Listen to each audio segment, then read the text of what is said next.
plana, pero en el interior tiene la estructura ósea de 5 dedos. Y el ala del murciélago, que también tiene 5 dedos. Ayer platicábamos que según el método comparativo, una característica que se repite en varios organismos podría significar una convergencia tal vez y que tenga una función adaptativa. ¿Qué piensan al respecto de esto de tener 5 dedos? O sea, de que sean cinco y, por ejemplo, no cuatro, no seis. Así es. Pues yo supongo que eso debió ser, digo, obviamente con la ignorancia de saber realmente cómo evolucionó, cómo surgió la extremidad de los vertebrados, ¿no? Pero, o al menos o de los tetrápodos, ¿no? Pero realmente, yo creo que eso sí fue algo arbitrario, ¿no? Como fueron, en su momento, como fueron cinco, pudieron haber sido seis o cuatro, ¿no? Bien. En efecto, la condición ancestral en los tetrápodos es tener 5 dedos. Profesor, Sí. de hecho, en las aves ha sido el lugar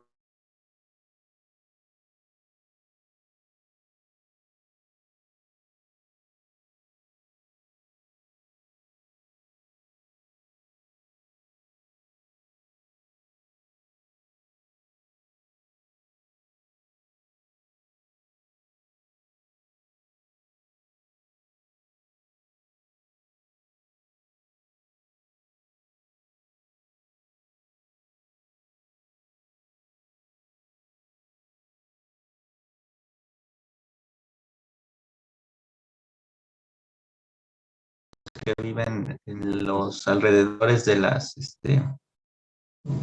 chimeneas submarinas. ¿Sí? ¿Todo el mundo los conoce? Por si las dudas les platico rápido, pero es algo que a lo mejor nos les han dicho varias veces en la carrera. En tiempos más o menos recientes se descubrió que en los alrededores de volcanes marinos, y como tienen esta forma, pues más bien las llamamos chimeneas, en la zona abisal del océano, ahí donde no llega nada de luz y por tanto no puede haber fotosíntesis, y estos chimeneas expulsan sustancias tóxicas, el agua está hirviendo en los alrededores y demás condiciones inhóspitas.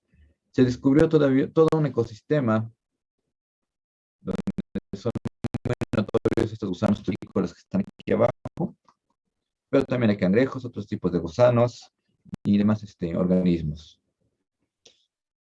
Fue asombroso porque teníamos un ecosistema que no dependía de la luz solar, como en la mayoría de los ecosistemas que conocemos. Toda la cadena alimenticia de este ecosistema se sostiene debido a que hay unas bacterias que tienen la capacidad ¿de qué? De oxidar ácido sulfídrico, que es una sustancia muy tóxica que viene de estos vapores de las chimeneas, pero bueno, lo pueden utilizar para su metabolismo y para generar biomasa, y a partir de ahí, todos los demás van, va desarrollándose el ecosistema, se va cimentando la cadena trófica.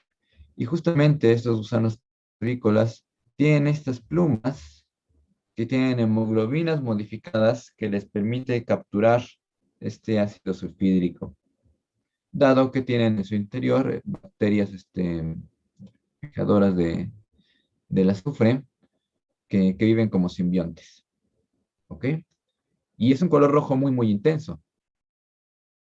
Ese color rojo que tienen ahí en las plumas podría ser una adaptación. Pues realmente no, porque, bueno, supongo que si es por hemoglobinas también, entonces lo que cumplen, o la función que cumplen debería ser capturar esta sustancia, en este caso sería el ácido. Entonces, realmente la función no es, o sea, no tiene nada que ver con el color, realmente la función del órgano, ¿no? Muy bien. Pero ven el color tan intenso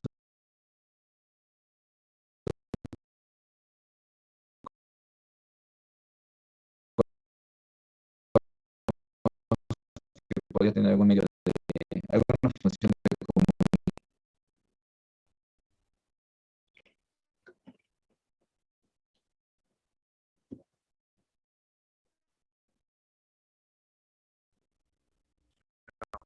Honestamente no, ¿por qué no?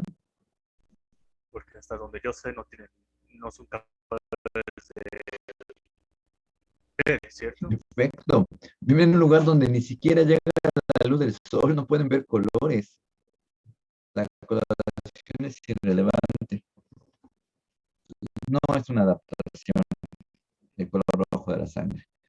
Es una consecuencia de una propiedad. Entonces vamos viendo que los seres vivos presentan varias características que no podemos, sí, la idea de que son adaptaciones, invocar a la selección natural para explicar cómo aparecieron estas características, ¿no?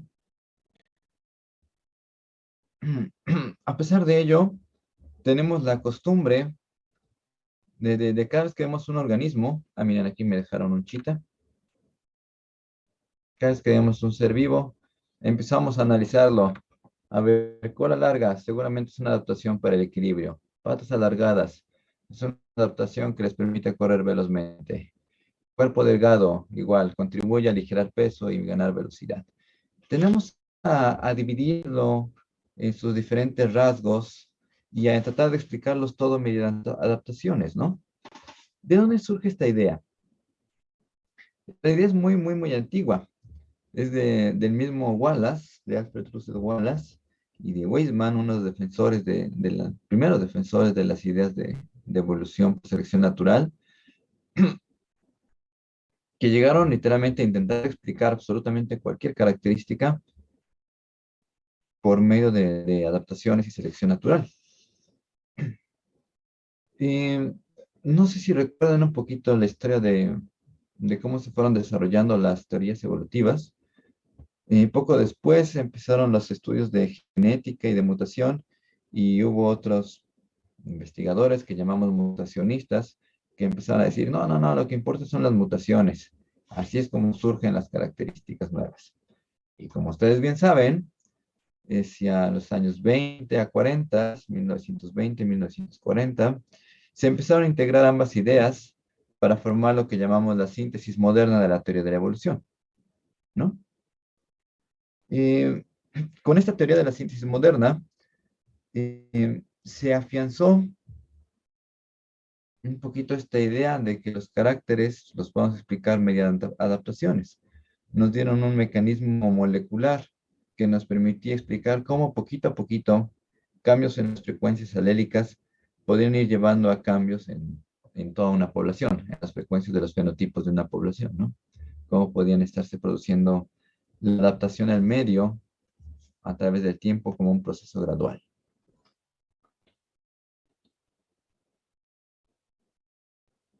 A la fecha se sigue considerando a la síntesis moderna como la forma actual de la teoría de la evolución, aunque por supuesto hay investigadores que consideran que ya no debería ser así, que deberíamos sustituirla por una nueva teoría con base en los nuevos descubrimientos que se han hecho. Otros son un poquito más moderados y dicen que seguimos en la síntesis moderna, pero que ya tiene un anexo, es la síntesis moderna extendida. Como sea, eso solo es algo, una cuestión de clasificación de cómo entendemos nuestras propias ideas, así que no nos adentraremos mucho en ese debate. Y continuando con la historia de la teoría de la evolución, por ahí de los años 70 empezaron a surgir diferentes voces que criticaban, como por ejemplo el papel de las adaptaciones en la evolución de los seres vivos. Uno de los personajes que fue más activo en esta etapa fue Stephen Jay Gould, paleontólogo, divulgador de la ciencia, con un excelente don de la palabra escrita. Sus ensayos son bastante entretenidos de leer, bastante interesantes, y publicó muchos, ¿no? Junto con otros autores, Eldridge, Lewontin. Y Y bueno, es una discusión muy larga. En este caso les dejé como actividad que leyeran solo uno de estos ensayos, ¿no?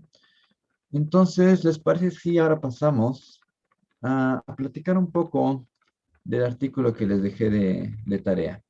Primero que nada, ¿si lo leyeron? Sí, profesor. Sí, Sí, vamos a ver si es cierto. A ver, somos 14, son 13 alumnos.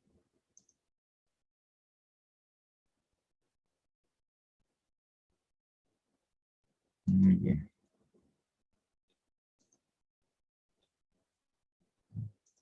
Los vamos a dividir en equipos de 4 personas.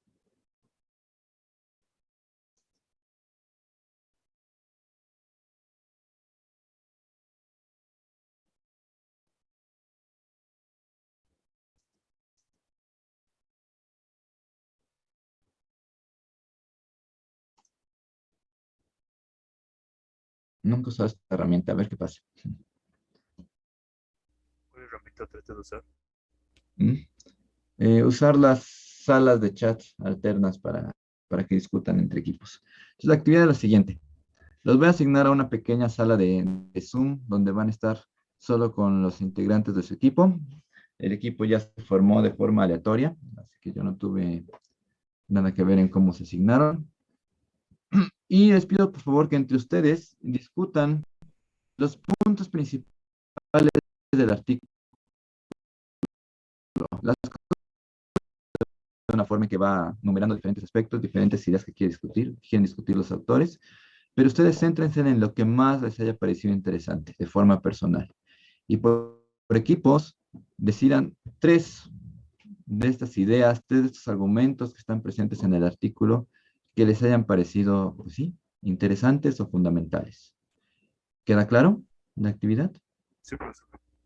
Muy bien. Voy a entrar con ustedes con cada uno de las salas para ver cómo va la discusión.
Buenas tardes.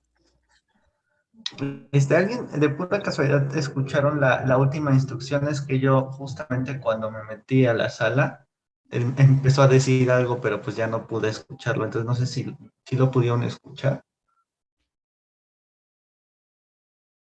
Solo fue que, solo fue que, bueno, de que hiciéramos la discusión de 3 subtemas y ya, Ah, ok. sí. Muy bien. Bueno, que cada quien discutiera el tema que le pareciera importante o más relevante y escogiéramos 3 y ya. Ok, muy bien. Muy bien. Entonces, ¿alguien quiere empezar? Pues sí que,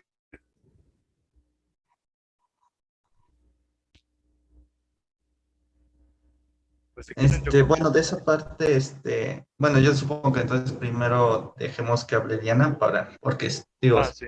si lo leímos completo, entonces creo que ella, para que no se repita algo, si es que, si digo, existe más probabilidad, ¿no? Entonces, ¿qué te pareció más, llamativo, Diana?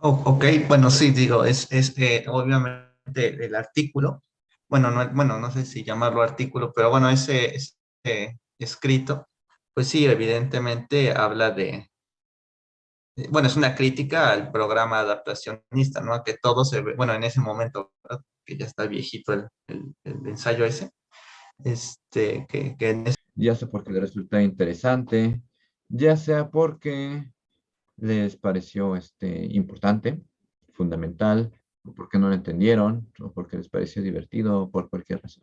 ¿Ok? Se me olvidó comentarles la clase de ayer.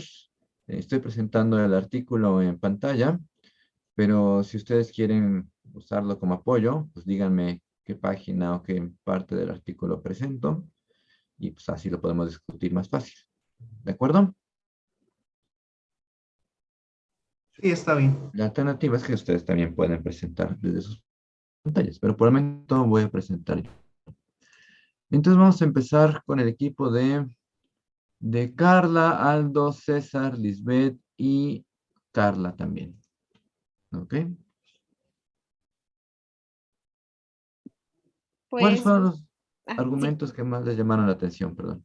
el primero inicio yo y ya después no sé si Aldo y los demás quieran participar, pero en el que todos coincidimos fue que hay que tener en cuenta que el organismo, o bueno, en sí, más bien los organismos deben ser vistos desde un punto de vista holístico, es decir, como una unidad, tener un enfoque que contemple no solo a los organismos como un conjunto de rasgos, sino como una unidad, porque pues precisamente eso es lo que también se comentaba al principio, que ya que consideramos a los organismos como un conjunto de rasgos y nos centramos en un rasgo que es, por ejemplo, necesariamente así para su optimización, pues por eso no podemos tener en cuenta otras explicaciones que no necesariamente sean adaptativas. No sé si me expliqué bien, o si los Carla, chicos quieren añadir algo. ¿el resto del grupo quiere añadir otra cosa? ¿Están de acuerdo o les parece que no les convence el argumento de Gould y Lewontin? Solamente es para terminar de complementar, bueno, para complementar la idea, del primer punto, que siempre hay que, bueno, yo creo, o yo entendí que siempre hay que tener en cuenta el desarrollo de un organismo, ya que si solamente seleccionas un elemento del organismo y no tienes en cuenta el desarrollo, pues a lo mejor podrás caer en algo que no es porque estás considerando que ese elemento es una adaptación.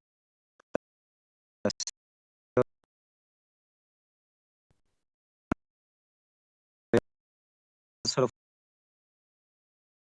fue Muy bien, gracias. Aldo, ¿verdad? Muy bien. ¿Qué otro argumento quiere presentar? Pues otro argumento que coincidimos fue que algunas características son resultado de limitaciones arquitecturales y que nunca fueron adaptaciones como tal. Y por lo tanto fueron consecuencias de los materiales y de los diseños seleccionados para construir, ahora sí, como los software básicos. Cierto, incorporar. Gracias. Eso también está relacionado con el desarrollo, ¿no? Con el estudio del desarrollo. Nos pone un ejemplo muy interesante, el de las manitas de los tiranosaurios Rex. A ver, ¿por qué son cortas, no? Sí, no me recuerdo. Y dicen que los adaptacionistas buscan darle alguna explicación adaptativa. Tal vez lo usaran para agarrarse, tal vez lo usaran para sujetar a la presa. Y dice Gould, seguramente lo usaban para algo. No digo que no lo usen, ya que tenían estas extremidades, pero ese uso no explica el por qué sean cortes. Sí, precisamente. Muy bien. Quería agregar algo. de esa parte también lo que menciona de la arquitectura de estos moluscos, lo que menciona de que pues el patrón puede ser pues general, pero no por consiguiente tiene que ser una adaptación. Ujú. Bien. Sí, hay características que solo se deben a la forma en que se desarrollan algunas estructuras. Eh, ¿Y cuál sería el tercer argumento que decidieron presentarnos? También que, o sea, que una adaptación,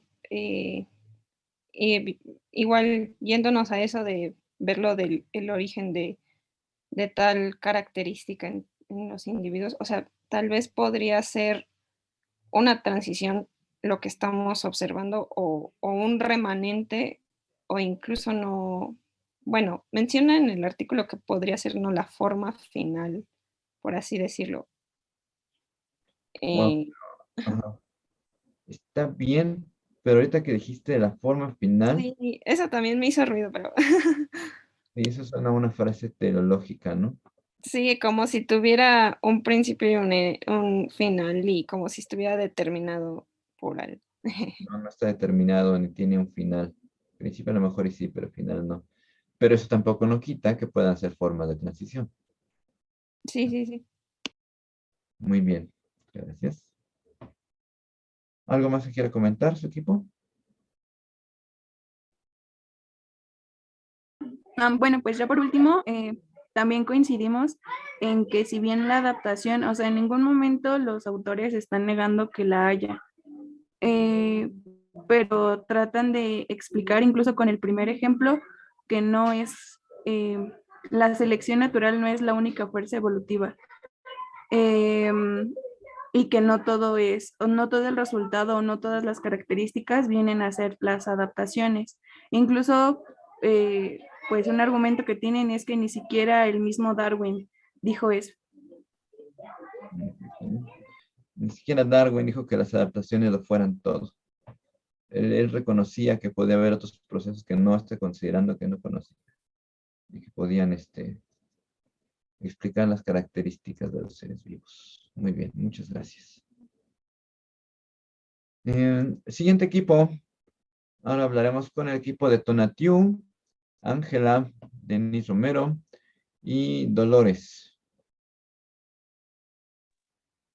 Sí, bueno, a nosotros lo que nos llamó la atención fue el título y cómo se justifica después, porque pues está hablando nos está describiendo la estructura de la cúpula de la catedral en Venecia y cómo están estas estructuras, no sé si esté bien la traducción, enjutas, que son bueno, lo menciona ahí que son un subproducto arquitectónico, que bueno, son necesarias para mantener la cúpula.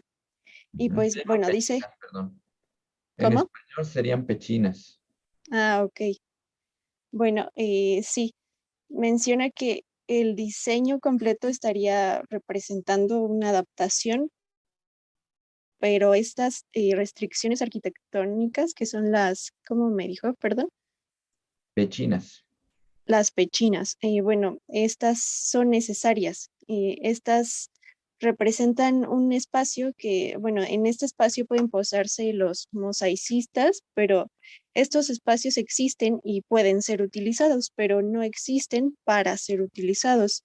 Y bueno, está dando este ejemplo porque, bueno, dice que esta situación la entendemos fácilmente pues porque no se trata de un organismo vivo. Y pues al no ser un organismo vivo, no estamos imponiendo estos sesgos biológicos a los que se recurre de ver a todas las características como una adaptación y pues no estamos viendo a la selección natural como con esta omnipotencia y omnipresencia en todas las características. Así es, Ángela, gracias. Básicamente nos queda muy claro de que la función de las pechinas es estructural y no tiene nada que ver con la pintura, ¿no? Es muy obvio, pero con las derivas no es tan obvio. Muy bien. ¿Qué otro argumento les gustaría platicarnos? Bueno, también pues la crítica fuerte que hacen los autores a los métodos utilizados por bueno, por el programa adaptacionista. Bueno, la primera crítica es que el programa adaptacionista como un marco, eh, bueno, que este programa adaptacionista es como un marco donde pues los investigadores describen las causas de las formas y las funciones particulares en los animales, ¿no? Concibiéndolo como partes separadas. Pues también dicen los autores que los adaptacionistas crearon estas historias evolutivas sin recopilar evidencias, que más bien era como que estaban inventando las historias. Y pues también decían que pues otros métodos utilizados por ellos no eran lo suficientemente rigurosos para probar las hipótesis que esto tenían. Em, ajá. Muy bien. Y eso fue lo que estuvimos haciendo en la primera clase del jueves pasado, ¿recuerdan? Les ponía una imagen de un tigre y entre todos inventábamos una historia adaptativa. ¿Recuerda? Sí. Sin ninguna prueba, pero la inventábamos. Ahora, ¿cómo se sienten? Pues, le dice al equipo a todos en general. Todos en general, todo el grupo. Pues estamos haciendo inferencias con lo único que tenemos para trabajarlas, ¿no? Así que, Muy bien, Orrego. En efecto, en este momento no tenemos con qué basarnos y está bien, sirve como ejemplo de clase, pero no olvidar que la simple inferencia, la simple hipótesis no demuestra que así sea, ¿no?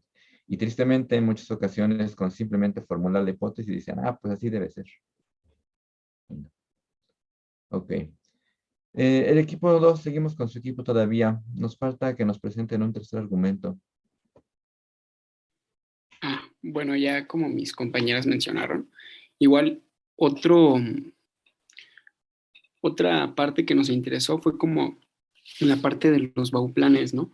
En donde mencionan que aunque sea como una técnica antigua, ocupada como para evolución, pues estos son como, eh, pues esto explica que los bauplanes son como los organismos deben ser analizados como totalidades integradas, ¿no? Esto es lo que menciona como Bauplan, ¿no? Como la estructura o la arquitectura de los organismos. Y usualmente, pues, este Bauplan, pues, tiene una explicación evolutiva que luego no tienen relaciones adaptativas, porque estas están como, este Bauplan está como determinado por restricciones ontogenéticas o por las mismas construcciones filogenéticas que se hacen, ¿no? A la hora de cómo hacer evolución, ¿no?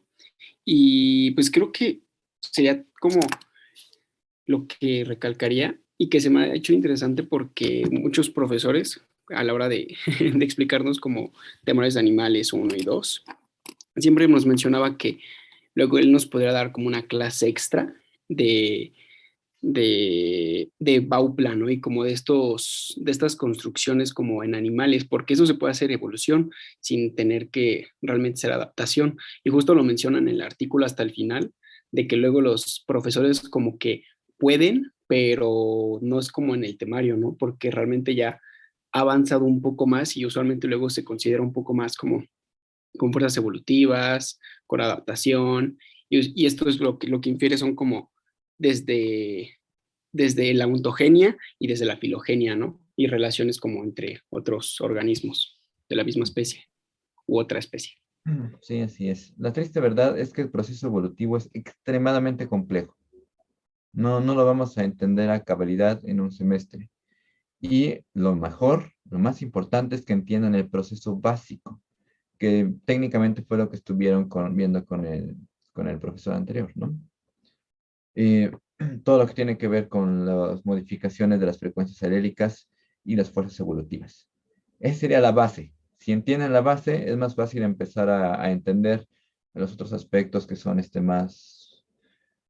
más complejos, menos conocidos y que también pueden estar influyendo, que tienen que ver con la evolución del desarrollo, con las ciencias de la complejidad y con restricciones y demás, que lo vamos a platicar, pero no podremos entrar en detalle por falta de tiempo.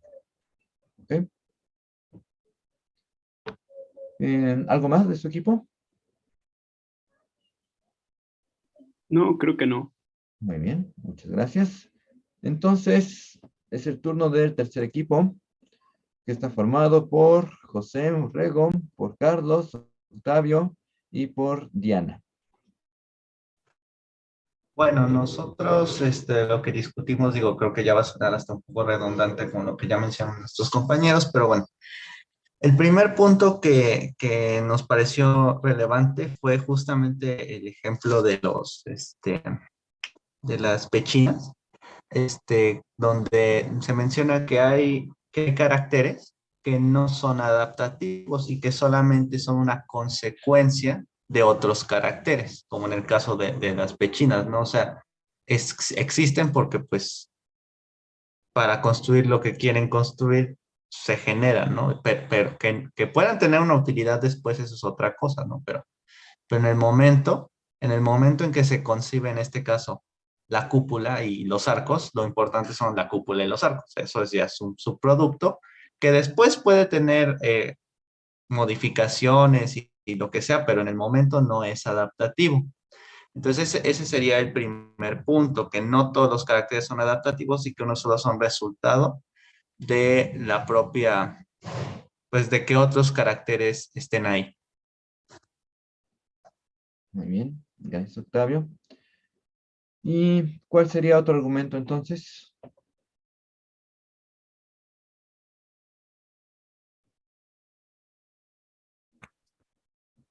Yo lo menciono, ok. Ya mencioné, disculpe, es que se me está trabando el audio. Ya mencionó el de los, ¿cuál fue el primero que mencionó? Es que está, No, lo de las pechinas. ok. El segundo que se nos ocurrió fue el que daba la opinión de Darwin, o como más bien la opinión de este, fue cambiada, por así decirlo, pensando que era panseleccionista como Wallace y Weidman, aunque realmente él hasta manda cartas que describen que él tenía de hecho la creencia de que aunque la selección natural fuese la más importante ya que podía generar adaptación, las otras no era la única fuerza que podía generar un cambio y que no le gustaba que tomaran mucho esta idea de que él no, de que él decía, la selección natural es lo único, que lo expresó en sus cartas. Sí, nada más que él no sabía nada de mutaciones, ni de deriva No, génica, ni de endogamia, no sabía en sí qué eran, pero decía que debía haber algo más. pero no intuía. Exacto. Sorprendente. Bueno, hasta cierto punto sorprendente. Releer el trabajo de Darwin y darnos cuenta de cuántas teorías, voy a decir, nuevas que vamos rescatando en evolución, de alguna manera lo mencionó en alguna frase, en algún libro, en alguna carta, ¿no? Por ejemplo, no sabía nada de genes, pero decía que había herencia por algo. Aquí había algo que tenía que transmitirse de un individuo a su descendencia, ¿no? Exacto. Perfecto. Y digo que es sorprendente hasta cierto punto, porque, bueno, también Darwin tuvo mucho tiempo para sentarse a pensar en todas estas ideas, ¿no? Y bueno, hizo bien su trabajo. ¿Cuál sería el tercer argumento que les gustaría presentar a su equipo? Pues hablábamos un poco acerca de que, igual también lo que ya se ha retomado, sobre las limitaciones, ¿no? Del desarrollo. Esta parte de que, por ejemplo, se menciona que el desarrollo, como explica, bueno, ajá, cuando hablamos del desarrollo con explicaciones adaptativas, ¿no? Esta parte del Bauplan, nuevamente, y el ejemplo de los humanos, ¿no? Que se supone están mal adaptados para caminar sobre dos piernas, por ejemplo, pero que la mayoría ha ido como evolucionando para caminar, bueno, en los otros animales han evolucionado para caminar sobre brazos y piernas, ¿no? de alguna manera esta parte también me pareció importante y bueno, más que nada interesante.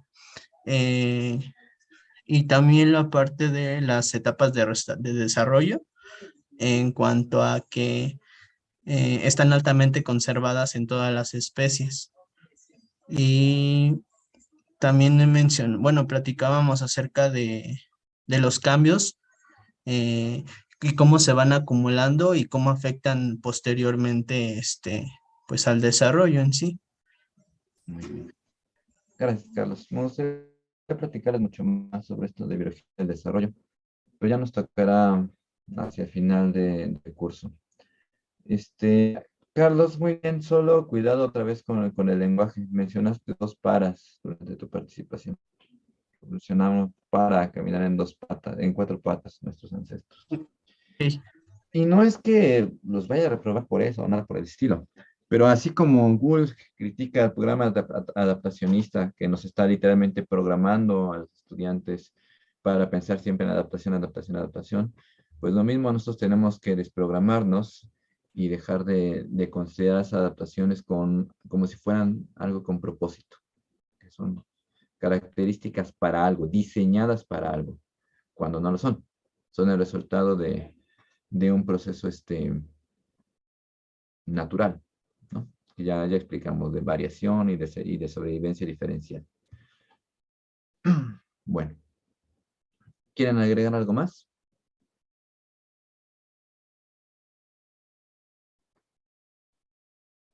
No por el momento, profesor. Ahora es mi turno. Antes de empezar a discutir los puntos principales del artículo de una forma más detallada, mi pequeña apreciación personal sobre este artículo, como ya les mencioné anteriormente, Gould tenía una extraordinaria facilidad de palabra escrita, pero a mí unas cosas que más me llamó la atención fueron algunos pasajes que son muy, muy fuertes a lo largo del artículo. Ahorita nada más quiero destacar simplemente el resumen. El resumen del artículo empieza con todo. Dice, hay un programa adaptacionista que ha dominado el pensamiento evolutivo en Inglaterra y en Estados Unidos durante los últimos 40 años. Ya nos está diciendo que ya nos están programando, ¿no? Y inmediatamente después lo explica y comienza a decir aquí, nosotros criticamos esta aproximación y dan toda su lista de críticas desde el resumen. Entonces, de leer el resumen ya uno ya entendió el punto principal de este artículo, ¿no? Criticar la existencia de este programa adaptacionista. Bueno, eso como moraleja de cómo redactar. ¿Qué les parece si tomamos un descanso de 15 minutos? Continuamos a las 7:30. ¿De acuerdo? Está bien. Sí, está bien. Bueno, entonces nos vemos en unos minutos. En cualquier duda que tengan, voy a procurar estar cerca de la computadora para atenderlos. Ok, gracias. ¿Verdad? Una tendencia implícita a no aceptar ningún otro tipo de hipótesis. Actualmente sabemos que hay otras cosas que pueden explicar las características que observamos en los seres vivos, por ejemplo, las restricciones debidas a la herencia filogenética, las restricciones debidas al desarrollo y las restricciones debidas simplemente a la física, a la forma en que se construyen el cuerpo de los seres vivos. Y una segunda crítica que realizan es la tendencia a dividir a los organismos en partes en lugar de tratarlos como un todo. Y finalmente, pero no menos importante, proponen que se debería de separar a la adaptación y a la selección natural como fenómenos independientes. Algo que también platicamos desde el primer día de clases, cuando trataron de darme la definición de una como si fuera la de la otra, cuando trataron de definir mi adaptación utilizando la definición de selección natural, cuando en realidad son procesos independientes. ¿Ok? Además de esas críticas importantes, no todo es criticar, también se sugieren a tomar algunas medidas, algunas buenas prácticas. Sugieren la idea de que las adaptaciones no siempre son absolutas, de que podemos tener varios picos adaptativos para una misma característica. Y también que si ya sabemos que no todo es adaptativo y que puede haber otras explicaciones al fenotipo, a los rasgos de los seres vivos, pues entonces vamos a considerarlos. No solo a decir, sí, hay otras. No, hay que incorporarlos a nuestra investigación, a nuestras hipótesis. Como todo el mundo se dio cuenta, el artículo empieza hablando sobre algo que no tiene nada que ver con biología y que es algo puramente de arquitectura y de arte, que son las pechinas. Gould realizó este ejercicio con la idea de dar un ejemplo fácil de entender, aunque en realidad resultó todo lo contrario. A la mayoría de ustedes les costó un poquito de trabajo entender, para empezar, qué cosa era una pechina, y en segundo lugar, pues toda esta argumentación que está dando alrededor de ellas. Pero bueno, después de leerlo con calma, queda claro el punto, ¿no? Que me explicaron en sus discusiones. Entonces empecemos por explicar qué es una pechina. La mayoría tuvo la iniciativa de buscar la palabra en inglés, buscarla en internet, y llegaron a traducción.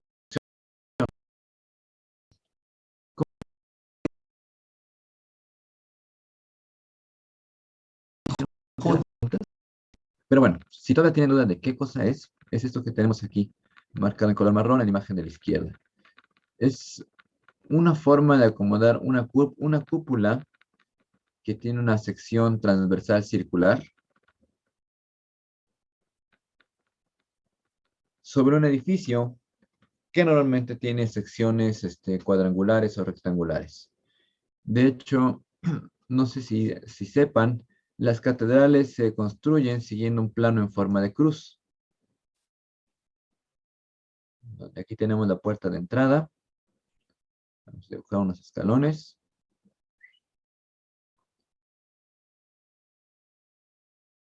Y aquí tenemos dos alas. Si ustedes observan, muchas iglesias y catedrales siguen este patrón. Y lo mismo ocurre en la Basílica de San Carlos, donde la cúpula principal de la Ascensión se encuentra justo ubicada en la cruceta de la cruz, en el centro de la catedral. ¿Ok? Entonces, dense cuenta que tenemos el problema arquitectónico de poner esta cúpula de sección circular sobre una cruceta que tiene una sección cuadrada. Entonces, para distribuir el peso de la cúpula, distribuir las cargas arquitecturales, la apoyamos sobre estos puntos, sobre 4 arcos, que van a llevar el peso hacia las columnas, y se le da un apoyo extra con las pechinas que rellenan el espacio triangular dejado entre los arcos. Después de la breve clase de arquitectura, ¿tiene alguna pregunta de qué es una pechina? No. Pero el argumento principal de Woolf no tiene que ver con la arquitectura. El argumento principal tiene que ver con el arte. Cuando uno visita la Basílica de San Carlos, que dicen que debe ser muy bella por la gran riqueza de decoraciones que tiene, y que por supuesto no conozco porque no es tan sencillo viajar a Venecia, notaremos que tiene varias cúpulas, todas ellas ricamente decoradas, y como ya les comentaba, la cúpula de la Ascensión se encuentra justo en el centro. Y Wool destaca la armonía que tenemos en la composición artística de esta cúpula. Tenemos a Cristo en el centro de la cúpula, en lo más alto, ascendiendo al cielo, rodeado por 4 ángeles, rodeado por sus 12 discípulos, rodeados por 16 virtudes, y apoyados sobre los 4 evangelistas, que a su vez tienen debajo, aunque en esta foto ya no salen, los 4 ríos que salían del jardín del Edén. Entonces, como pueden darse cuenta, este diseño artístico tiene un simbolismo muy, muy fuerte.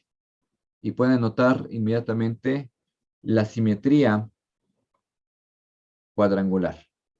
4 ángeles, 12 discípulos, 16 virtudes, 4 evangelistas. El diseño es perfectamente equilibrado. ¿No les parece? Sí. Y ese es el punto que destaca Gould. De hecho, en esta foto, tomada desde abajo, estas 4 esquinas son las pechinas. Como pueden darse cuenta, completan perfectamente el resto de la obra, ¿no? Y aquí está un detalle. Esta es la imagen que vemos en el artículo. Falta de una más moderna que se enfocara directamente en unas pechinas de esta cúpula en particular. Y aquí está el río que les comentaba, ¿no? A ver, ¿cuál de todos es? Es este de aquí, ¿no? Esta es la pechina.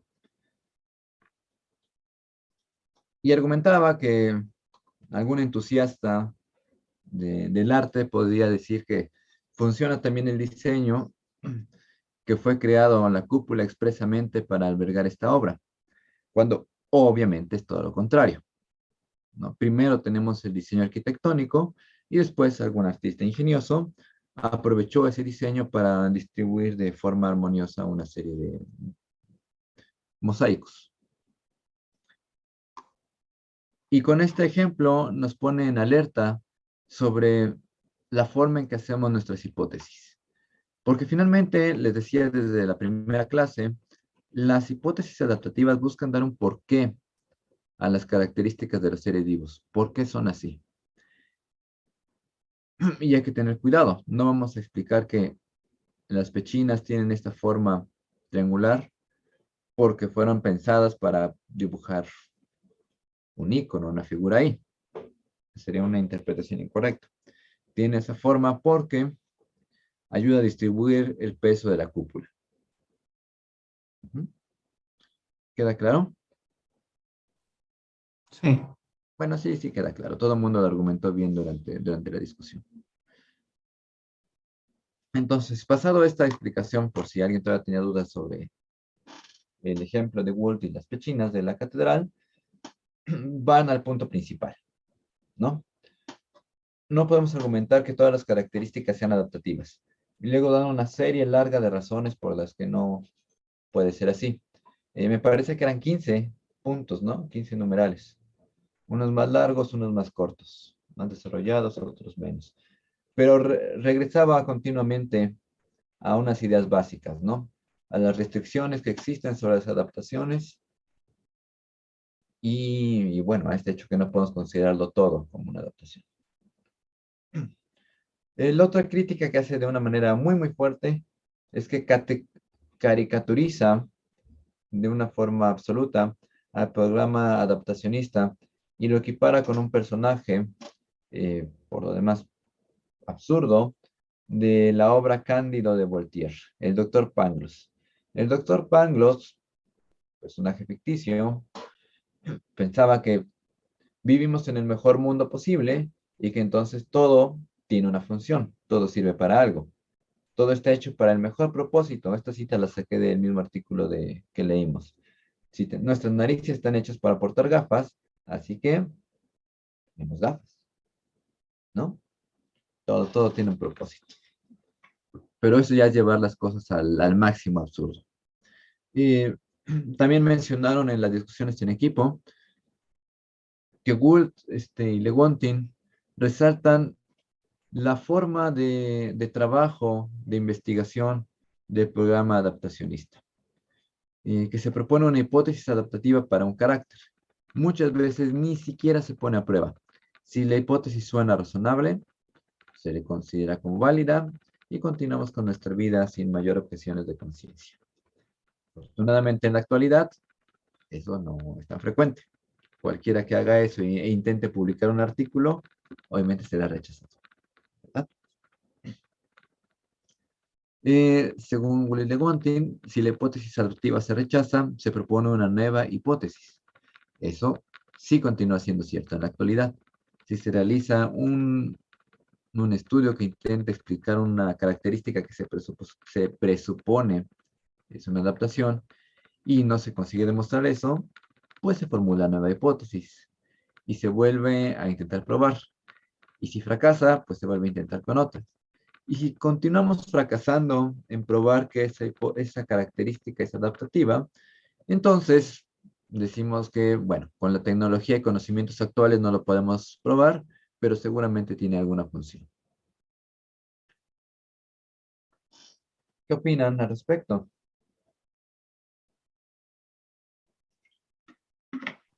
Pues es que justamente esa es la crítica fuerte, ¿no? Porque se supone que estamos en una era científica donde ya no deberían haber dogmas, ¿no? Entonces simplemente esa postura de, ay, no se me ocurre, no se me ocurre cómo, o sea, después de probar y ver que hay errores en nuestra interpretación de la naturaleza y decir, ay, no, pues es que no sabemos cómo hacerlo, pero seguramente se cumple. Es como decir, solamente existe esto y se acabó, ¿no? Y entrar en ese territorio, como decía, dogmático, que en poco o nada tiene que ver con la ciencia actual. ¿Y qué es lo que proponen? Pues mirar a otras alternativas evolutivas, ¿no? Por ejemplo, la deriva génica. Así de sencillo. Aquí, paso número 1. Se propone una hipótesis adaptativa para un carácter. Bien, en el 2. Si la hipótesis se rechaza, se propone otra, pero no tiene por qué ser adaptativa. Si aquí en este punto empezamos a pensar en otras opciones, deriva génica, restricciones en el desarrollo, restricciones filogenéticas, simple azar, restricciones estructurales, mutación, endogamia, lo que ustedes quieran, ¿no? Eso va a enriquecer nuestra discusión, nuestra investigación sobre un tema. Y si hacemos un poquito de memoria, fue justo lo que les obligué a hacer con el ejemplo de Viston Betularia. Todo el mundo tenía muy comprada la hipótesis adaptativa de que hay una presión de selección por aves, y por un momento les obligué a pensar, y bueno, ¿y qué tal si no? ¿Verdad?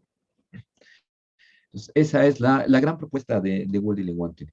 Y no es descabellada, tiene todo el sentido del mundo, ¿no?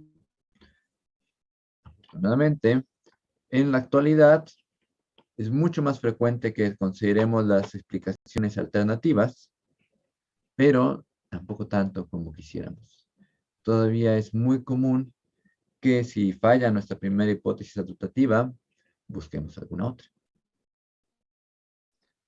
Y puede estar relacionado con la forma en que somos educados a entender la evolución. Bueno, aquí están los otros fenómenos que podrían estar causando las características y que no son adaptativos, ¿no? La historia filogenética, efectos físicos y químicos, la deriva génica, la correlación con características que sí son adaptativas, y finalmente que pueden ser su desarrollo por politropía, geometría o autoorganización. Vamos a platicar un poquito de cada uno. Las que son producto de la historia filogenética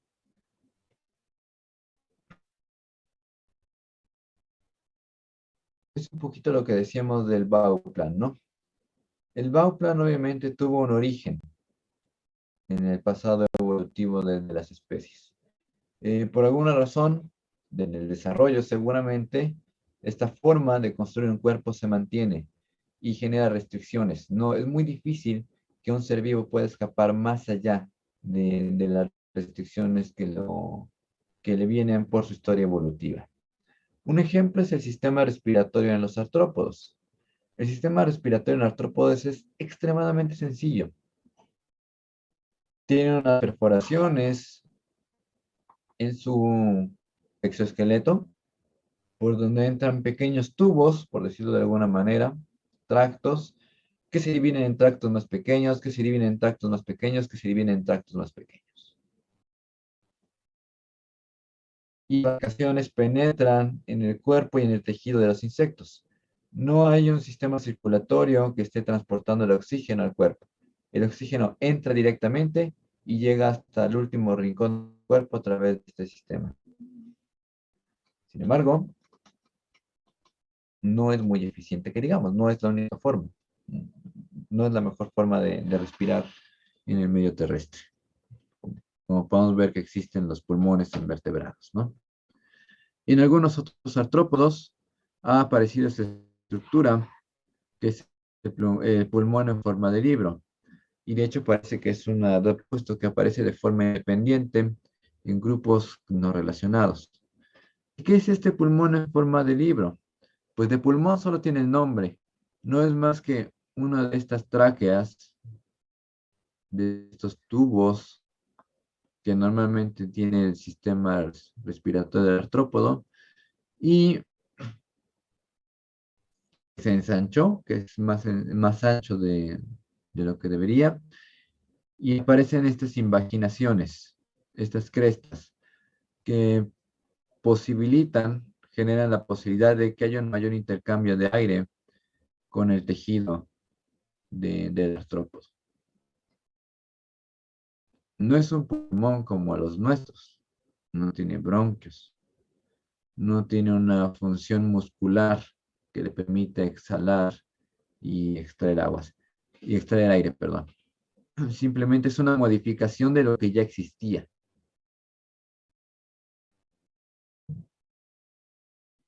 ¿Ok? Y ponemos el ejemplo de los 5 dedos. La mayor parte de los tetrápodos tenemos 5 dedos por una restricción filogenética. Y aún los que tienen un número diferente de dedos inician su desarrollo embrionario con 5. ¿Tiene alguna pregunta sobre las restricciones filogenéticas?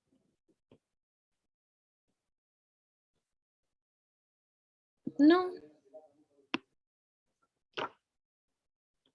Luego tenemos los que son efectos de fenómenos físicos y químicos. Vamos a seguir hablando de artrópodos. A diferencia de los vertebrados, los artrópodos sostienen sus músculos y un esqueleto externo, tal como vemos en esta imagen, ¿no? Tienen un esqueleto que rodea el cuerpo, y aquí es donde se van a afianzar los músculos desde el interior. Por ejemplo, el músculo abductor de esta pata podría unirse a la pared dorsal del caparazón y a la patita. Y ya apoyado ahí en la parte alta del exoesqueleto, pues ya hace la acción de jalar. En los vertebrados el sistema es al revés. El esqueleto va al centro, los músculos van afuera. De cualquier forma, entre la respiración, el sistema de respiración de tráqueas, y el hecho de que este esqueleto no es muy resistente conforme, bueno, va perdiendo resistencia conforme se aumenta de tamaño, limita el tamaño que puede tener un artrópodo. Sabemos que en el pasado hubo artrópodos muy grandes, pero aún así eran pequeños si lo comparamos con el tamaño de los vertebrados más grandes que han existido, ¿no? Y podríamos imaginar un montón de otras limitantes físicas y químicas que tenemos en los seres vivos. Igual existen limitaciones al tamaño para vertebrados. Se cree que los grandes saurópodos, dinosaurios de cuello largo, estaban en el límite de peso que puede soportar el hueso, un tejido óseo, un hueso, ¿no? ¿Se acuerdan cuando platicamos de la aerodinámica de las aves? También hay límites teóricos para el máximo peso que puede tener un ave, ¿no? Considerando las limitaciones de la estructura de nuestros cuerpos, de los cuerpos de los seres vivos. ¿Tiene alguna pregunta? Todo claro. Todo claro. No se les olvide ir anotando, ¿eh? Luego tenemos que las características pueden ser producto de la deriva génica o del azar. Simple azar. Como seguramente ya vieron en la parte de microevolución del curso, los efectos de la deriva génica son mucho más fuertes cuando tenemos poblaciones pequeñas. Y esto normalmente ocurre en islas, porque en islas no hay mucho espacio y tenemos pocos individuos. Y pueden ocurrir otras formas de deriva génica, como el efecto fundador, que ya nos habían platicado en la sesión pasada. Aquí al lado del lado derecho tenemos un ejemplo con caracoles. Lo que estamos viendo en la imagen son dos cuadras, dos manzanas en una ciudad, con las calles que las separan.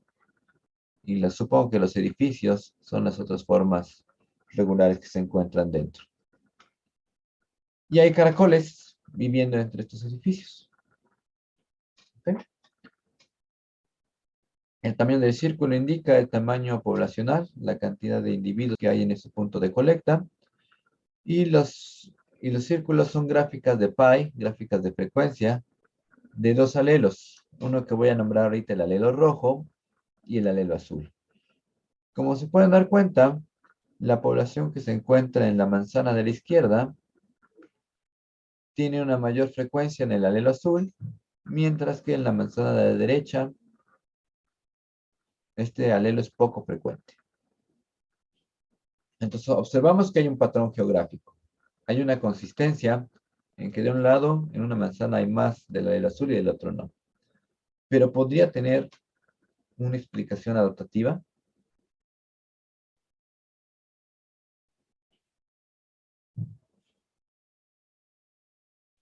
¿Qué preguntó? Disculpe. Si esta diferencia en la frecuencia del alelo azul, podríamos explicarlo de una forma adaptativa. Realmente no. No. Para que fuera adaptativa, tendremos que argumentar que el alelo azul le está dando alguna ventaja, bueno, sí, a los individuos que lo portan en la manzana de la izquierda. Pero son manzanas en una ciudad. ¿Qué tan diferente va a ser el ambiente y las presiones de selección entre una y otra? Nulas. Seguramente. Entonces, ¿cómo explicamos que en esta población hay una mayor cantidad de frecuencia del alelo azul? Por deriva. Por azar. Simplemente apareció, por alguna razón se reprodujeron más los individuos que lo tenían y se ha mantenido en más o menos la misma frecuencia de la población, ¿no? Aquí lo podemos explicar por deriva. Y obviamente son poblaciones chiquititas, ¿no? No son muy grandes. Ahora tenemos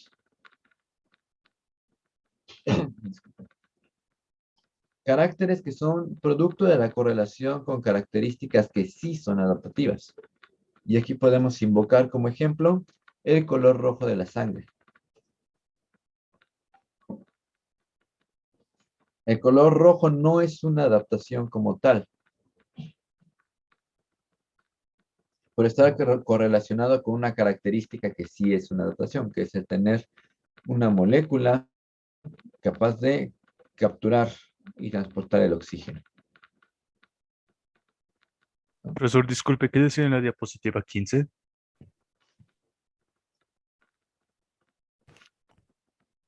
Que son producto de efectos físicos y químicos. Gracias. No hay nada. Y bueno, podemos imaginar un montón de características que son así, ¿no? Que se encuentran correlacionadas, están integradas a otra característica que sí es adaptativa y por tanto los organismos la van a presentar con mayor frecuencia, aun cuando la característica que estamos discutiendo no lo sea, como el color de la sangre. ¿Alguna duda con esta? Ninguna.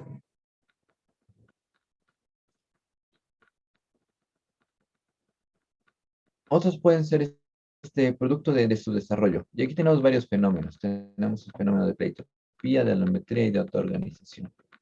Un buen ejemplo es la anemia falciforme. Esta enfermedad que se produce por una mutación puntual, un único cambio en un gen produce una modificación en una proteína que genera una serie de cambios en el organismo, como un efecto bola de nieve. Un cambio único va causando efectos más y más grandes, ¿no? Entonces, insisto, hay una mutación puntual, se modifica una proteína que modifica la forma de los glóbulos rojos, que en lugar de ser así redondeaditos, se toman una forma como de media luna, como de espada, por eso se llama falciforme, o falcata. Y con esa forma se vuelven más pegajosos y pueden llegar a formar coágulos, formar obstrucciones. Y de forma muy secundaria, también resultan más difíciles de infectar por el parásito que provoca la malaria. ¿Cómo se llama? Se me olvidó el nombre. ¿Es el tripanosoma o es otro? Sé que no es el tripanosoma, pero no estoy seguro de cuál. ¿Cómo se llama? Plasmodium. Plasmodium. Muchas gracias. Sí, ¿verdad? En fin, se me olvidó el nombre por un momento. El Plasmodium. Entonces, el Plasmodium no puede infectar con tanta facilidad las células sanguíneas y por tanto los individuos que portan esta mutación son más resistentes a la malaria y pueden tener una ventaja adaptativa en su adecuación en zonas donde la malaria es frecuente. Pero todo fue producto de una única mutación y de la forma en que van acumulándose los efectos de esta mutación sobre el desarrollo de varias características, ¿no? No vamos a decir que la mutación en este gen sea una ventaja adaptativa en general, porque junto con la resistencia a la malaria viene también la posibilidad de tener anemia falciforme. Tiene tanto sus beneficios como sus efectos negativos. Muchos dirían que eso es más, dirían, es un trade-off. Exactamente. Y en realidad, la mayoría de las características lo son, ¿no? Se encuentran en un delicado equilibrio.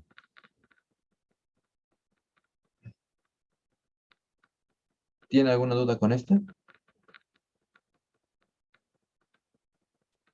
¿Qué serían esos tres, los tres términos específicos? Pleitropía, alometría y autoorganización. ¿Qué es pleitropía? Ese sí lo vieron, ¿no?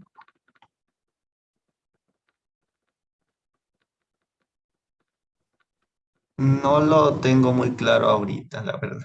Me pareció ver una tarea que decía sobre genes pleitrópicos. Ah, no, creo que era pleiotrópico.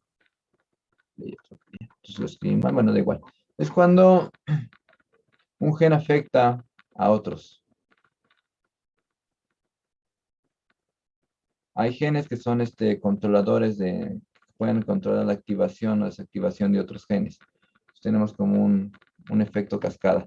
Y muchas veces van a controlar a más de un solo gen. Entonces, un cambio en el gen controlador afecta a muchos otros, ¿no? Ok. La alometría, perdón, ¿está todo bien? Sí, era eso, por favor. Entonces, alometría se refiere a el desarrollo independiente en algunas características. Por poner un ejemplo, los brazos cortos del tiranosaurio rex.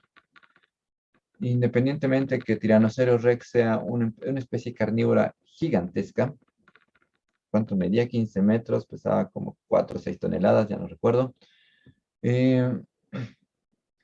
Sus brazos no crecieron en la misma proporción al resto del cuerpo. Eso se refiere a la alometría. Hay algunas secciones del cuerpo que van a estarse modificando de forma independiente al resto. Y la autoorganización es un término que me parece fascinante. que se refieren a que no todas las características de los seres vivos están determinadas genéticamente. Es más, hay muchas personas que dirían que son pocas las características que se encuentran determinadas por la información genética. Muchas características simplemente se dan, se organizan solas. Son el producto de que si ponemos el desarrollo de un organismo en cierta posición de arranque, la interacción entre los diferentes genes, biomoléculas y tiempos de desarrollo va a llevar a un resultado único, pero que no estaba escrito en los genes. ¿Okay? Un ejemplo es el arco aórtico en los seres humanos. ¿Saben lo que es el arco aórtico? Es una de las partes, bueno, es una parte del corazón, ¿no? ¿Qué parte? Una de las arterias. No sé cuál, la verdad, pero es una arteria, ¿no? A ver, los demás saben qué es el arco aórtico. Es mi corazón feo. No, pues. Nunca me gustó que quitaran anatomía comparada del temario. Tenemos la vena cava, que se divide en dos y recibe la sangre que viene del cuerpo. Y la arteria aórtica, que es la que va a llevar la sangre rica en oxígeno hacia el cuerpo. ¿Ok? Pero inmediatamente saliendo del corazón, se dobla, por eso se llama arco aórtico, y se divide en varias arterias menores, que de todas maneras van a ser las principales del cuerpo, ¿no? Van a ir hacia la aorta, hacia la cabeza, la braquial, femoral y demás. No recuerdo ahorita cuántas son, me parece que son como 6. ¿Ya cuántas dibujé? 6. Okay. Lo interesante es que si uno realiza una disección del cuerpo humano, se va a dar cuenta que existen varias configuraciones de este arco aórtico. Quiere decir que puede ser tal cual lo dibujé aquí,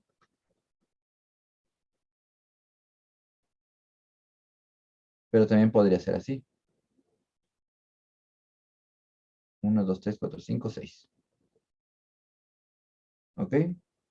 No importa la forma en que se vaya dividiendo esta arteria, lo que importa es que se produzcan 6 arterias principales. ¿Qué determina que se llegue a una configuración a otra? Nada. Nada en particular. Simplemente el desarrollo del organismo lo lleva a formar 6 divisiones en el arco aórtico. Si se opta por una configuración o por otra, es absolutamente irrelevante. Y no hay ningún gen que esté controlando esta característica. Es una cuestión de cómo se autoorganiza el desarrollo, el crecimiento de las células. ¿Cómo ven? Muy Profesor, interesante. lo Sí. siento. ¿Quién me iba a decir algo?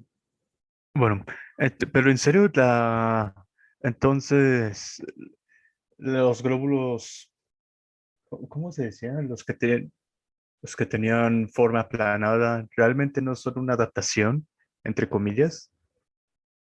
Podrían verse beneficiados por selección natural en poblaciones donde la frecuencia de la malaria es grande, ¿no?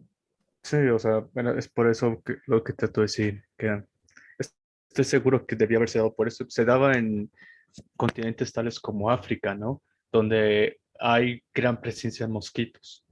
Sí, estos, los que tienen esta forma, ¿no? Sí. De media luna. Sí, pero en donde no hay mosquitos, el trade-off va en contra. ¿No? Porque puede generar una enfermedad que se llama anemia falciforme. Entonces, eventualmente, daba una adaptación, pero ahora ya no es útil en esos lugares y eventualmente se retirará, por así decirlo. No sé si sea la condición ancestral, pero yo pensaría que no. Que alguien que la mutación, al ser puntual, puede llegar a ocurrir varias veces en la historia evolutiva de los seres humanos, ¿no? Normalmente se seleccionaría en contra y podría desaparecer de la población, pero siempre vuelve a aparecer en otro sitio, en otra mutación. De hecho, Ajá. perdón, de hecho que me parece que incluso esa mutación solamente es beneficiosa en zonas de malaria cuando es heteróxica.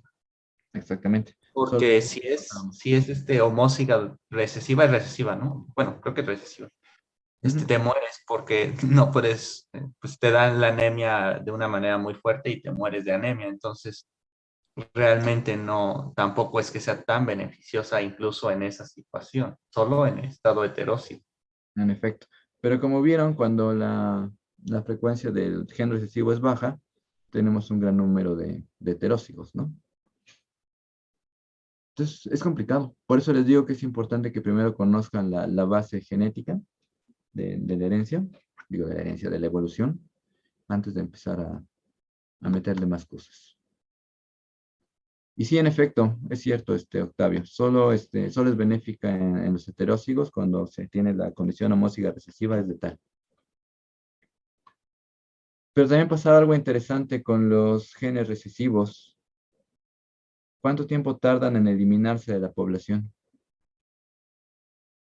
Depende. Si el modelo si el modelo solamente es beneficioso para el dominante, o más bien si es contrarrecesivo, como digo, en un modelo de dominancia completa es muy difícil que se elimine del todo porque pasa desapercibido para la selección cuando es heteróxido. Muy bien. ¿Qué más? Entonces ya vimos que existen estos fenómenos que pueden restringir las características, ¿no? Ahora, nos lleva a esta idea. Si hay tantas restricciones, implicaría entonces que la evolución no es totipotencial, que hay algunos caminos evolutivos que pueden ser recorridos, explorados, y otros que no. Normalmente nos venden la idea de que si estoy en un sitio adaptativo, puede ocurrir una mutación que me lleve hacia aquí o hacia acá. Es solo un esquema, obviamente.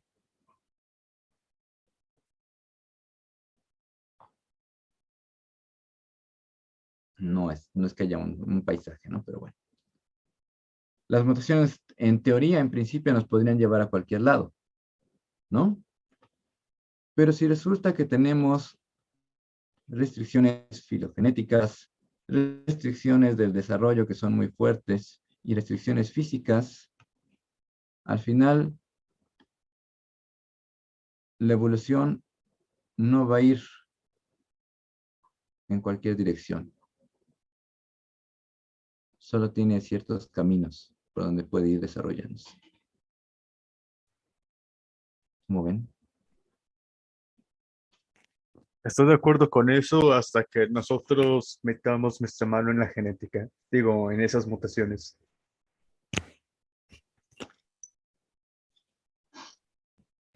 Pero a lo mejor y incluso haciendo eso todavía puede haber restricciones en el desarrollo, ¿no? Exactamente, es lo que quería decirles. Bueno, hay varias cosas. Las Puede restricciones son reproducirse. independientes a la información genética. El desarrollo de los seres vivos no está controlado al 100% por el genoma. De hecho, insisto, hay personas que dirían que la participación del genoma es mínima. Pero quitando de lado esas, que son muy importantes, tenemos las modificaciones epigenéticas, efectos maternos y demás fenómenos. Todavía tenemos las restricciones físicas. ¿De qué me sirve hacer un elefante genéticamente modificado si sus huesos no van a soportar el peso? No, digo, un elefante gigante, se me olvidó decir gigante genéticamente modificado. Para allá no hay camino, para ahí hay callejón sin salida.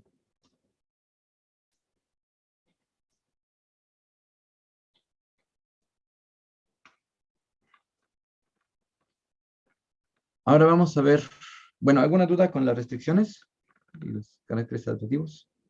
No, todo bien. ¿Todo en orden?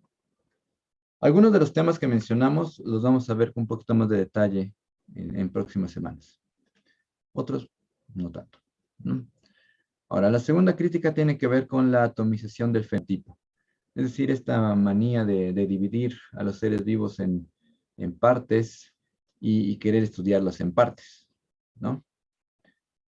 Bueno, ya lo expliqué.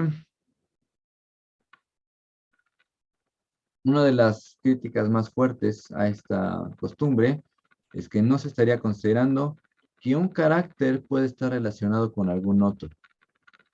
La modificación en un carácter puede influir en el desempeño de otra característica, lo que nos lleva a otra situación de trade-off. Si el desarrollo excesivo en un carácter me afecta el desempeño de otra característica, pues va a estar limitado hasta dónde puede llegar su desarrollo, ¿no?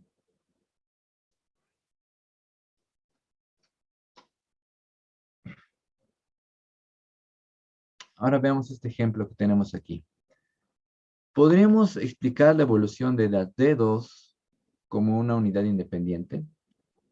De la palma evoluciona de forma independiente a los dedos, las muñecas, el brazo, el antebrazo, o si queremos explicar los cambios en estas características, deberíamos tratar de estudiar la evolución del brazo completo como una unidad.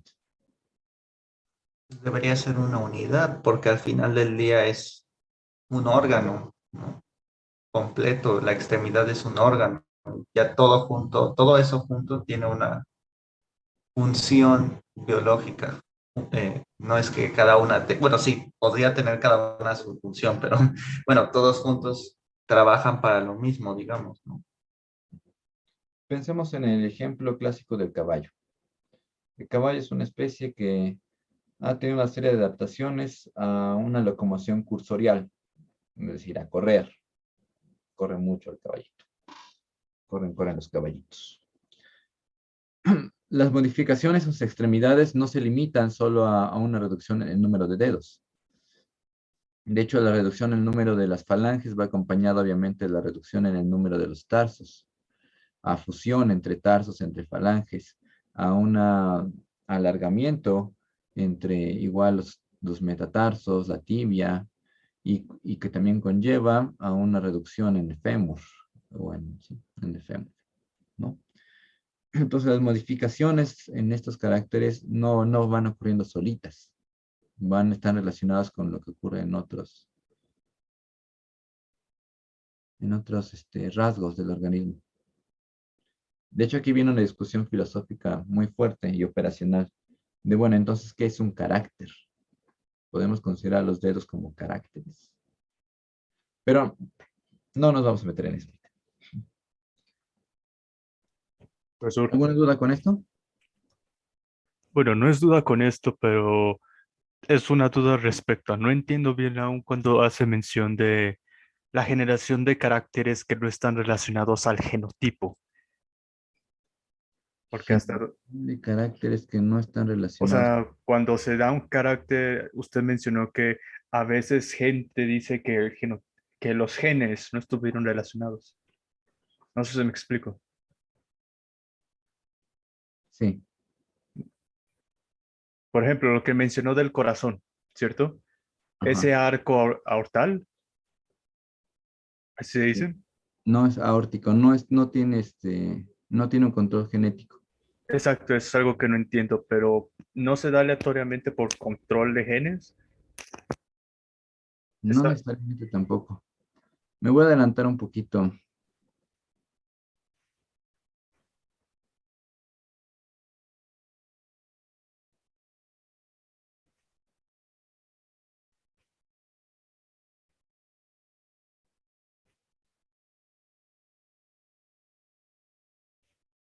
Hay un ejemplo muy bueno, pero es una historia larga y me gustaría tener las imágenes. Mejor, entonces cuando mejor lleguemos a esa parte ahí, mejor recibo el ejemplo. Pero Entonces, sí nos va a tomar un poquito de tiempo explicarlo. De llegar ahí más bien. Lo voy a mencionar desde ahorita y ya luego platicaremos de otra vez. Las cabras son organismos muy interesantes. Tienen mucha flexibilidad en su movimiento. Una de las tantas acrobacias que puede hacer una cabra es que puede pararse sobre las patas traseras para alimentarse de hojas que se encuentran a una altura mayor y dar unos pasitos así. Hasta ahí todo normal, ¿no? En alguna ocasión, un investigador encontró en el medio silvestre una cabra que nació con una alteración genética, que nació sin patas delanteras. Uno pensaría que una alteración de esa magnitud le sería letal a la cabra, ¿no? E impediría su movimiento. Sin embargo, no lo fue.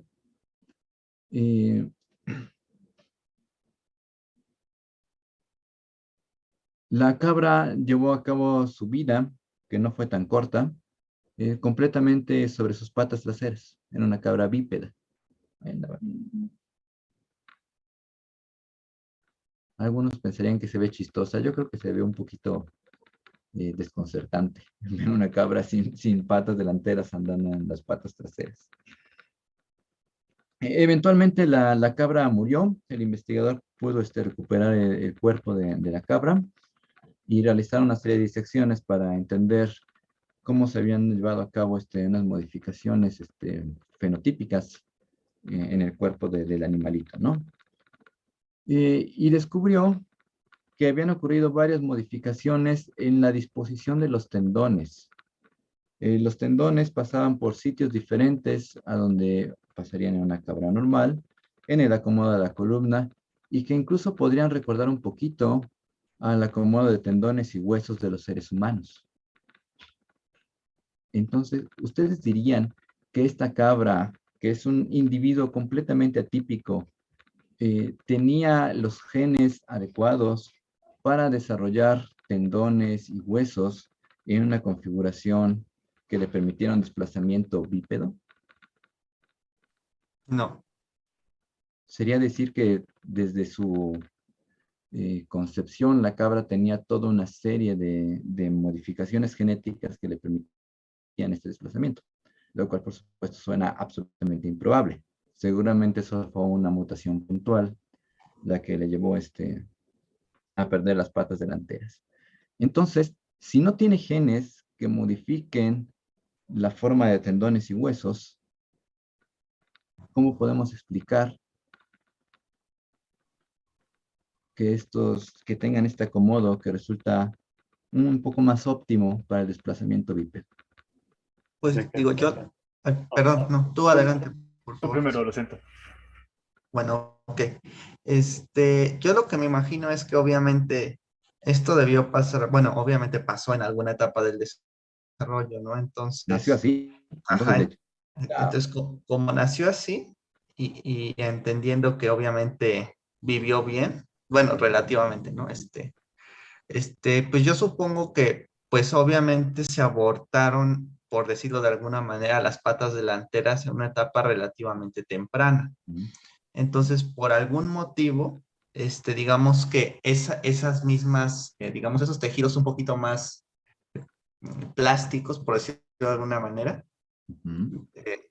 así por decirlo muy caricaturizadamente, se organizaron, dijeron, nos falta esto, pues vamos a ordenarnos diferente para que pueda tener más estabilidad, más, pues sí, para que las patas traseras funcionen como el único par, sean un par funcional para un animal que ya no va a tener las cuatro, ¿no? Y más considerando eso que mencionaba, ¿no? Que son animales que de por sí tienen esa, o sea, incluso los cuadrúpedos pueden pararse por breves periodos de tiempo y dar pasos, pero digamos, o sea, no es lo mismo eso que, por ejemplo, no sé, una vaca, ¿no? Que en la vida uno ha visto una vaca hacer eso, que tenía cierta propensión a eso, ¿no? podemos imaginar una historia de este tipo. Dijiste muy bien que son tejidos más blandos, son tejidos plásticos, ¿no? Tal vez si la cabra desde su nacimiento se estuvo desplazando en posición bípeda, de alguna manera se forzó a que los tendones y huesos se acomodaran en una posición óptima, o al menos más funcional que la original, y pues ya después se solidificaron, se reforzaron en esta posición.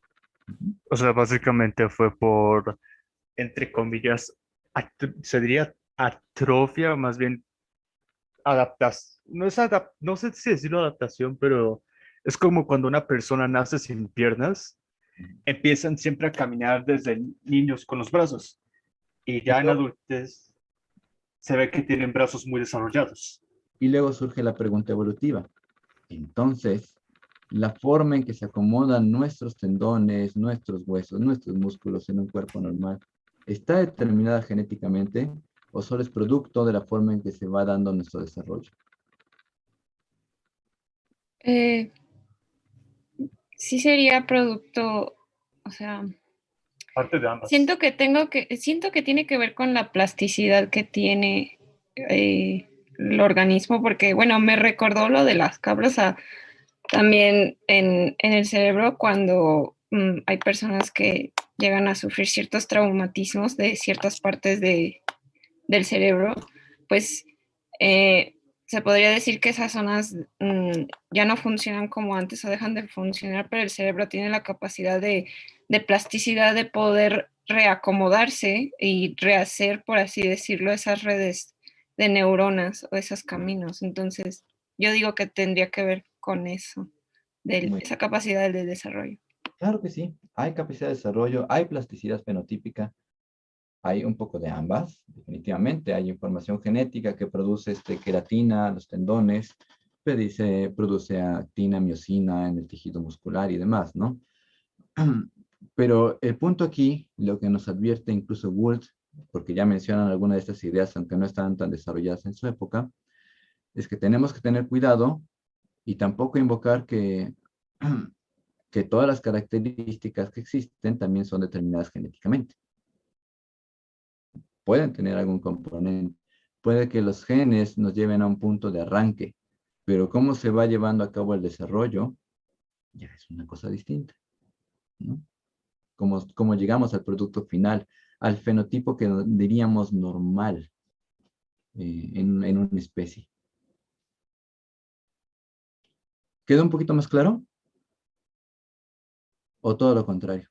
O sea, básicamente al principio se daba por los genes, pero la plasticidad de bueno, de este carácter, le permitió conferir otra forma no generalmente propuesta por sus genes. Podremos decir que sí. Vamos a retomar ese tema más tarde porque sí es Ya largo. son las 8:26. Sí, no importa, si nos retrasamos no pasa nada. Prefiero que queden bien los temas más claros. Pero es que notaron una palabra extraña y se los quise explicar y surgieron nuevas dudas y está bien, así aprendemos. Pero está contemplado que lo veamos más adelante en el curso. ¿Ok? Voy a cerrar por el momento la discusión. Creo que quedó un poquito más claro, no quiero pensar. Y seguramente les dejó así como nuevas ideas en la mente. Pero lo vamos a platicar un poquito más a detalle. Vamos a ver en muchas cosas, comportamientos, desarrollo del cerebro, desarrollo corporal, formas numéricas, que se pueden explicar por autoorganización. ¿Vale? Continuemos. Estamos hablando de la atomización del fenotipo. Sobre si tenemos que explicar como unidades a las diferentes partes del brazo, deberíamos explicarlos como un todo. Gould y Lewontin nos dicen que deberíamos explicar el organismo entero. Hablan del Bauplan, ¿no?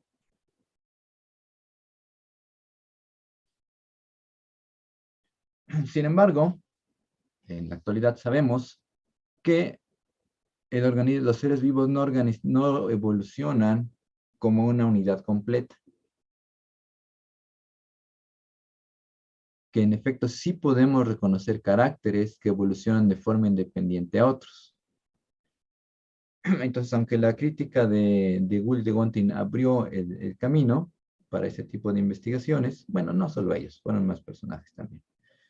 Y actualmente encontramos una forma de justificar, de localizar cuáles son las unidades evolutivas dentro del cuerpo de los seres vivos. Y les pusimos un nombre bien rimbombante. Los llamamos módulos. Y al estudio de estos módulos lo llamamos la modularidad. Nos permite evaluar hasta dónde hay independencia en los caracteres. ¿Ok?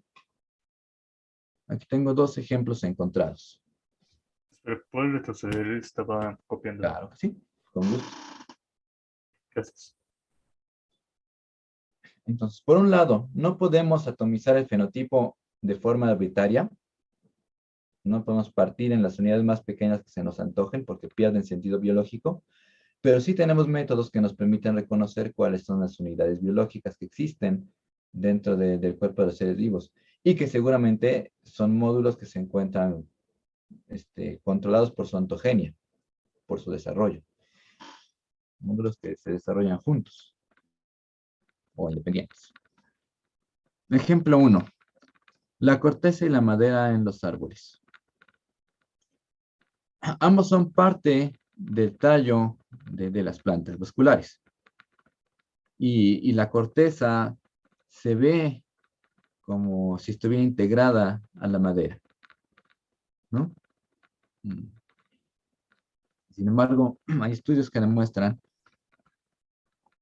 que la forma, estructura, cantidad de la corteza, de las células que componen la corteza, evolucionan de forma independiente al resto de la madera, aun cuando en apariencia parecen formar parte de una misma cosa.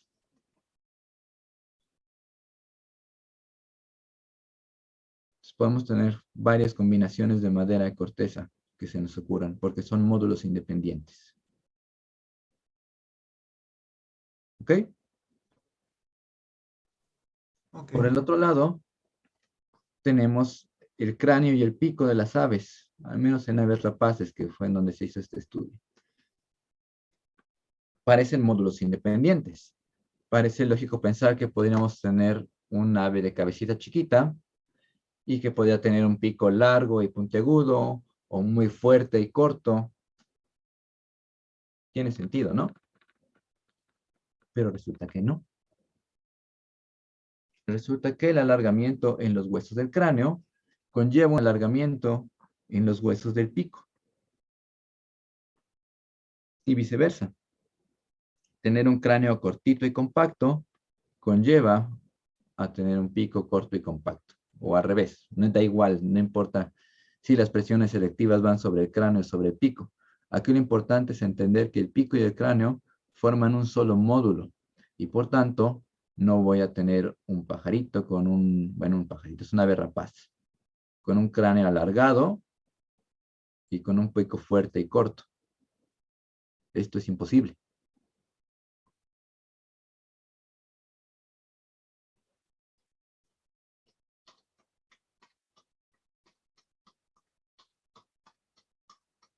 ¿Tienen alguna duda?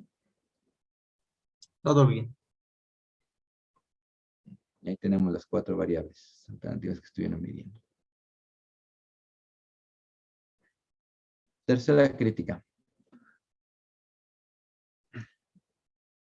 Nos mencionan que deberíamos considerar como entidades, como fenómenos independientes, procesos independientes, la adaptación y la selección. Y yo agregaría además la especiación. Porque en el modelo de Wallace era muy claro que la adaptación, no, que la selección natural va produciendo adaptación y que la acumulación de diferencias adaptativas entre las poblaciones genera la especiación, ¿no? Eso es lo que nos enseñaron en secundaria, como si fuera un caminito único. Y en realidad lo que observamos es que estos tres, que sí puede ocurrir así, definitivamente puede ocurrir, pero que son fenómenos independientes, como mencionaba en el ensayo. Podemos tener adaptación sin selección, selección sin adaptación y selección, pero sin tener especiación, y bueno, podemos tener los tres. ¿Ok? Me parece que estos son los que menciona en el ensayo, ¿no? Selección sin adaptación, adaptación sin selección, adaptación y selección, pero sin diferencias en la adecuación, y por tanto no nos lleva a especiación. Y tenemos adaptación y selección, pero la función actual de las características es posterior a su origen adaptativo. A ver si nos da tiempo de terminar la clase.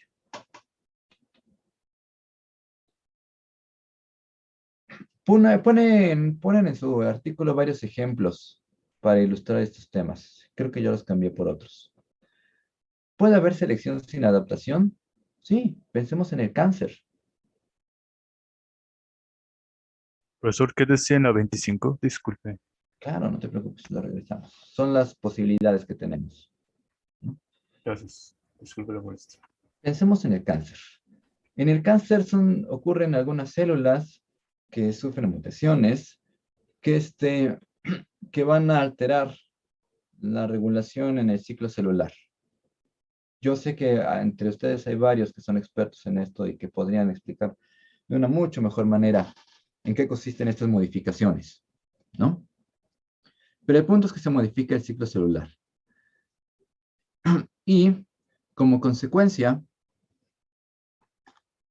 estas células comienzan a reproducirse.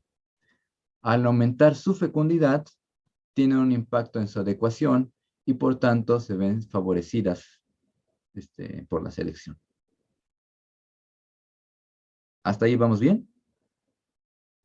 Sí.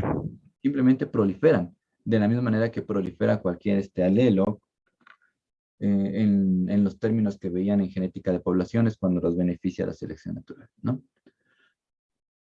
¿Alguien podría decir que el cáncer es una característica adaptativa? Por supuesto que no. Es En una... el centro. Ajá, adelante. Probablemente en el 99.99999% de las personas, digo, de los casos va a ser no adaptativo, pero recuerdo que escuché acerca de cómo una mujer tuvo algunas células que básicamente eran inmortales y aún se mantienen en una caja de Petri. No sé Ajá. si has escuchado de eso. ¿Cómo se llama? ¿Henrietta qué? Ayúdenme los de cáncer, se lo deben de saber. Henrietta Lacks, ¿no? Ah, ok, muy bien. Ese es un buen ejemplo, un buen contraejemplo. O sea, no es contraejemplo porque igual ella murió, pero me refiero que en sentidos, si en el menor de los casos esta forma de cáncer le hubiera permitido simplemente ese aspecto de, entre comillas, inmortalidad, pues yo opino que sí hubiera sido una adaptación. Pero se Y lo permitió. obviamente no, Perdón, termina. lo siento. O sea, claramente ella murió, pero si nosotros de alguna forma usamos esta forma de cáncer en algún estudio, podemos generar formas médicas de este cáncer para pacientes, pues yo opino que podría ser una rara adaptación, supongo, tan tonto como suene. No, es un Pero así, beneficio. así ya no podría ser adaptativo porque sería una manipulación y no sería el cáncer per se, ¿no? No, es un beneficio totalmente Distinto, ok. humano, fuera del contexto evolutivo. Ok. Así como, no sé. Pero es algo de comportamiento para la salud humana, ¿no? No tiene nada que ver con mejorar la adecuación de la población humana. Te digo que es un contraejemplo porque les iba a decir que incluso estas modificaciones en la fecundidad de las células cancerígenas que les permite proliferar, al final de la historia termina acabando con la población completa, ¿no? Se muere el paciente y junto con él se mueren todas las células cancerígenas. De ninguna manera fue una adaptación. Con el pequeño contraejemplo de Henrietta Lacks, que de todas maneras no es tan válido porque finalmente esas células se mantienen por cultivo humano. De lo contrario, igual, adiós a esa línea celular. Entonces, ahora sí, me preguntaron en los equipos de trabajo. Ahora sí queda claro cómo podría ocurrir selección sin adaptación.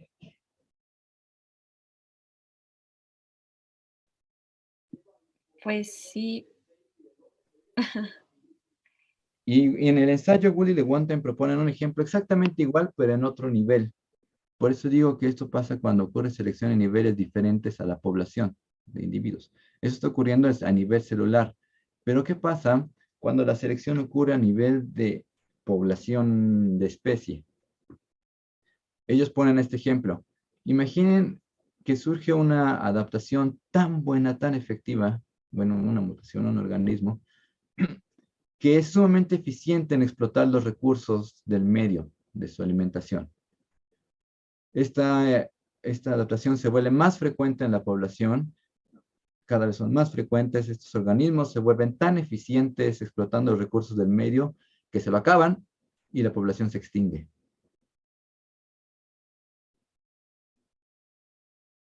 Pues comenzó teóricamente con adaptación, pero luego la terminó perdiendo. Desaparece al final, ¿no? Entonces aquí estamos hablando de otro tema que es muy controvertido y que también vamos a ver, creo que hasta la última sesión del curso, que es cómo puede ocurrir selección a niveles diferentes a la población, selección a nivel de especies, en niveles taxonómicos superiores, ¿no? Podría ser. Algunos dirían que no, que nada más estamos extrapolando lo que ocurre a nivel individual y de poblaciones locales. Pero bueno. Ahora, también tenemos los casos de adaptación sin selección. Ya platicamos uno, el de la cabra, ¿no? Pero también lo podemos ver a nivel poblacional. ¿Conocen a las dafnias? ¿Conocen el ejemplo de dafnia?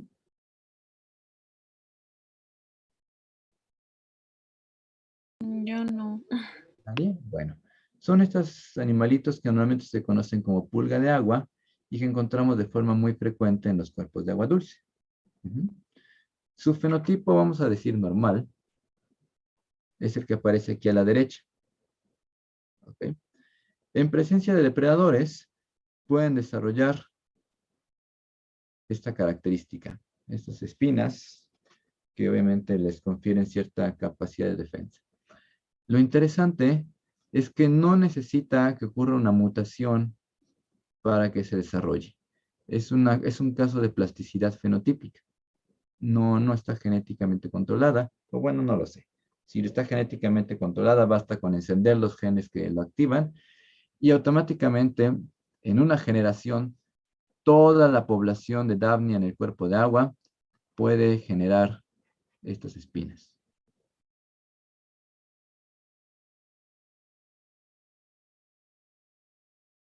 ¿Ok? Como es una característica de plasticidad, no es heredable. Como no es heredable, no cumple con los supuestos para que haya selección natural. Es decir, los descendientes de una de estas formas, digamos la que tiene las espinas, bien podrían tener las espinas o bien podrían no tenerlas. Por tanto, a la larga no hay selección natural. ¿Cómo ven?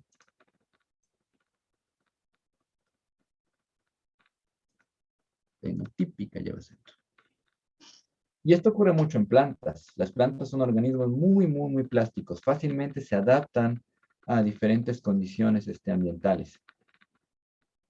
Y vemos que una misma especie de planta, si la ponemos a crecer en cierto ambiente, vamos a decir demandante, crecen todas chiquitas, con hojas reducidas, o no sé, cualquier cantidad de características.